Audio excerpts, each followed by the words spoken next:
अस्सलामुअलैकुम। बहुत ख़ास वीडियो लेकर आया हूँ। इज़ाफ़त मक़लूब, ये बहुत ख़ास वीडियो है। कहाँ पर हमज़ा का इस्तेमाल होता है, कहाँ पर ज़ेर का इस्तेमाल होता है। मैं कहूँगा कि ये आपकी फ़रमाइश पर बनाई गई वीडियो है। तो आपका जवाब हो सकता है कि मैं हर वीडियो में ऐसा क्यों कहता हूँ। तो एक पर एक लोग मिल जाते हैं, लेकिन ये वीडियो आपकी फ़रमाइश पर ही है। तो इज़ाफ़त मक़लूब कहते किसको हैं, और यहाँ पर इज़ाफ़त मक़लूब जो हमज़ा या ज़ेर है उसे कहाँ पर इस्तेमाल किया जा सकता है, कहाँ पर हमज़ा का इस्तेमाल करना है, कहाँ पर ज़ेर का इस्तेमाल करना है, ये आप इस वीडियो में देखेंगे। तो चलिए हम वीडियो शुरू करते हैं। पहले यहाँ इसे पढ़ें आप। अगर दोनों अल्फाज में से पहला लफ्ज़ हाय मुख्तफ़ी पर ख़त्म हो, यानी उस हे पर जिसकी आवाज़ पूरी नहीं निकलती, तो ज़ेर या कसरा लगाने के बजाय हमज़ा लगाया जाता है। जैसे साया, जैसे पाया, जैसे काबा। तो इन अल्फाज में हाय मुख्तफ़ी का इस्तेमाल होता है, यानी वो है जिसकी आवाज़ नहीं निकल रही हो, जैसे साया दीवार। तो ऐसे में ज़ेर का इस्तेमाल नहीं करना है आपको, ऐसे में आपको हमज़ा का इस्तेमाल करना है। याद रखें, साया, पाया, तो ये सब जो होंगे इस तरह के अल्फाज जिनके आखिर में या हाय मुख्तफ़ी होंगे, वहाँ पर हमज़ा का इस्तेमाल करना है। उसके बाद दूसरा ये है कि वो अल्फाज जिसमें हाय हव्वज़ की आवाज़ पूरी निकले, यानी हाय हव्वज़ की आवाज़ पूरी निकले तो ज़ेर लगाया जाएगा। हाय मुख्तफ़ी हो तो हमज़ा, और हाय हव्वज़ हो तो ज़ेर। हाय हव्वज़ उस हे को कहते हैं जिसमें पूरी आवाज़ आए, तो वहाँ पर ज़ेर लगाएंगे।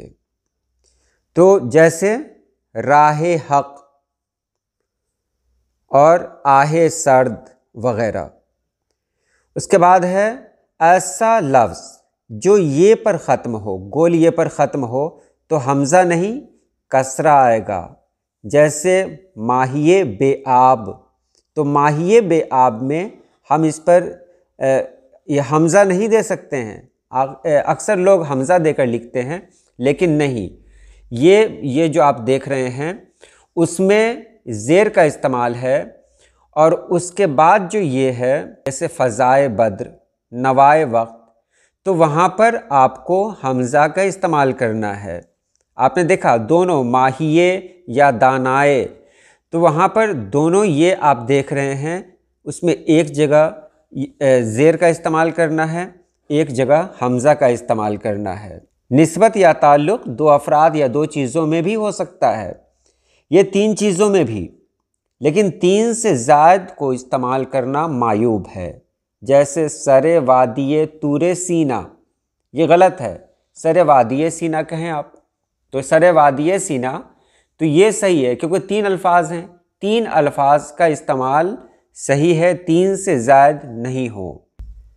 यहाँ देखेंगे ज़ेर या हमज़ा की मदद से जिन दो अल्फाज में निस्बत कायम होती है, ज़रूरी है कि दोनों अल्फाज फ़ारसी के हों।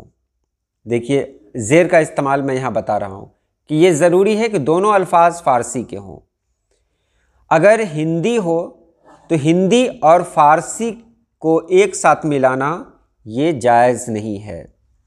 जैसे गुले लाला की जगह फूले लाला इस्तेमाल करना गलत होगा। गुले लाला यानी दोनों फ़ारसी लफ्ज़ हैं। इसी तरह अरबी और फ़ारसी का मुरक्कब बनाना भी दुरुस्त नहीं। जान लें, एक लफ्ज़ अरबी हो दूसरा फ़ारसी हो तो उसे भी एक जगह नहीं रख सकते हैं, एक नहीं कर सकते, मुरक्कब नहीं बना सकते हैं। जैसे राह मुस्तकीम को सिरात रास्त या सिरात मुस्तकीम और राह रास्त ही बोलना दुरुस्त होगा। राह मुस्तकीम, राह फ़ारसी लफ्ज़ है, मुस्तकीम अरबी लफ्ज़ है, तो ये बोलना दुरुस्त नहीं है।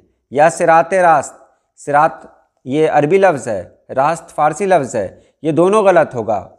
इसलिए इसे या तो सिरात मुस्तकीम बोलें या राह रास्त बोलें।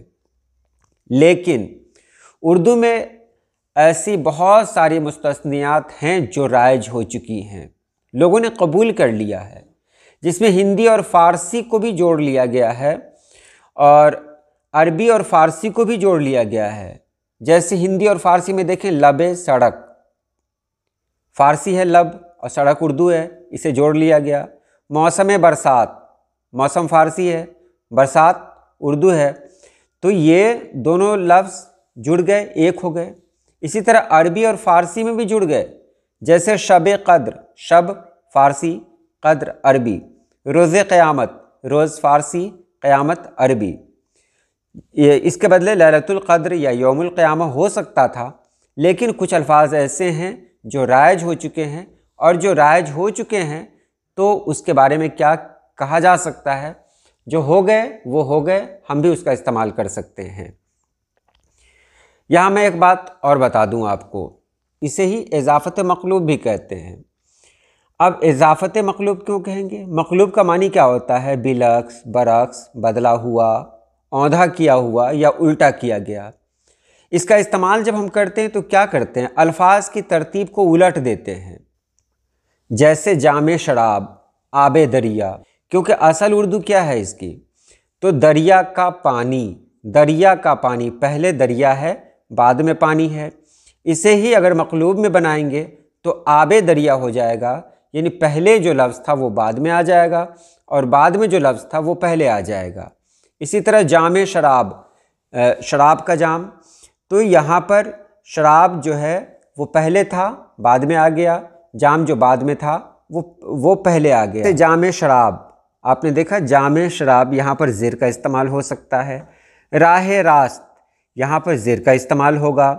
वादिये सीना, यहाँ पर ज़ेर का इस्तेमाल होगा। और इसी तरह खाना खुदा, खाना खुदा में हे मुख्तफ़ी है और राह रास्त में हे क्या है? वो हे हव्वज़ है, तो जब हव्वज़ हो तो वहाँ पर ज़ेर लगेगा, मुख्तफ़ी हो तो वहाँ पर हमज़ा लगेगा। यहाँ पर ये को देखेंगे, वादिये सीना में क्या है? यहाँ पर याए मारूफ़ है, तो याए मारूफ़ जहाँ पर हो वहाँ पर ज़ेर लिखेंगे। और नवाए वक्त में क्या है? ये वो याए मजहूल है, तो याए मजहूल में हमज़ा लिखेंगे। याए मारूफ़ उस ये को कहते हैं जिसे खींच कर पढ़ा जाता है, और याए मजहूल उस ये को कहते हैं जिसको खींच कर नहीं पढ़ा जाता है। तो याए मारूफ़ में ज़ेर का इस्तेमाल होता है और याए मजहूल में हमज़ा का इस्तेमाल होता है। तो बहुत आसान तरीक़ा है। हाय मुख्तफ़ी और याए मजहूल में आपको हमज़ा का इस्तेमाल करना है, बाकी कहीं भी आप इस्तेमाल करेंगे वहाँ पर ज़ेर का इस्तेमाल करेंगे, अगर उसका मानी का, के, की में लेना हो, जैसे जामे शराब, शराब का जाम। तो आज के लिए इतना ही। अल्लाह पाक आप सभी लोगों को खुश रखे, आबाद रखे। अल्लाह हाफिज़।